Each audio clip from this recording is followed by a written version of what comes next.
In San Diego at the baseball winter meeting, Steve Molesky with the Baltimore Orioles scouting director Gary Rajsich. Fans who read my blog, which I hope is all of you, saw the story yesterday we did with Gary, who is the man who drafted John Lester in 2002, who signed a pretty good contract last night. If you ever need a loan, Gary, John's your guy. I'll know where to look, right? No, I'm very happy for John. Yeah, congratulations. Absolutely. It's good. Part of the great run you had with Boston, and you worked with Dan Duquette previously, and of course back here now. Gary, how different is next June going to be for you and your staff? Last June, the Orioles did not have a pick until number 90 overall, third round. This year, you're going to have 4 of the top 75 or so. That's a big difference. It is a big difference, but we're looking forward to it. I mean, it's going to be a deep draft according to our projections, and hopefully we can get some impact players. Yeah. And so, how is that taking shape or form now? Is it really not much because in terms of how the board's going to look, is that a lot still to come? Yeah, a lot still to come. I mean, we're going to depend heavily on our scouting in the spring and see where they line up. But we're pretty confident that there'll be some good players there for us. Yeah.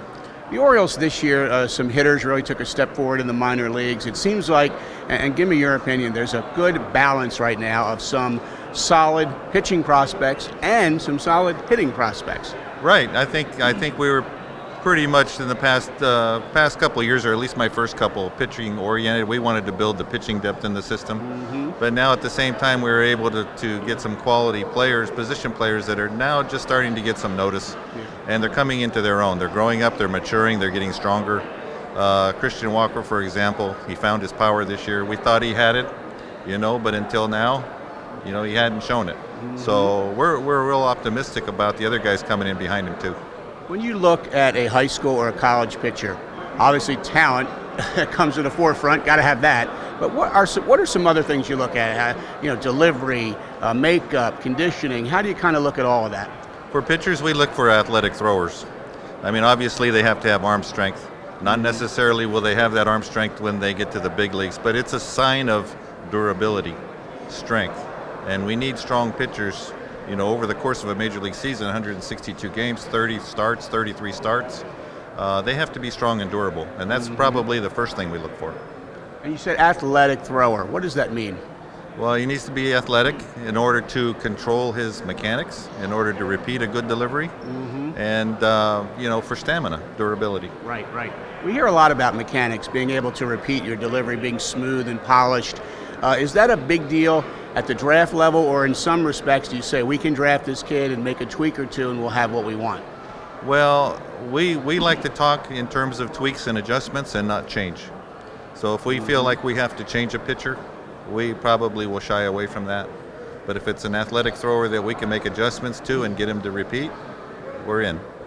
Very interesting. We know the Orioles and Dan and Rick Peterson seem to have a real belief if a pitcher has a good fastball changeup combination. That's a great starting point to work on and build from.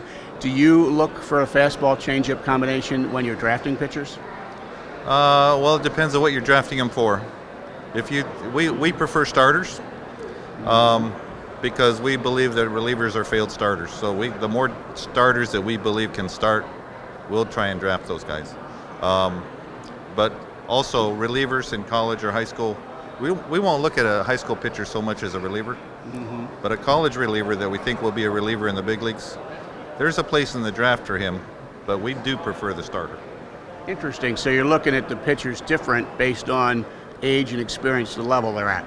And plus where you would take them in the draft for value. We're trying to add value and depth to the system, and in order to find that value, you're looking for starters first. Yeah, and speaking of pitchers, the Orioles, as we said, did not have a pick until number 90, round 3 this year.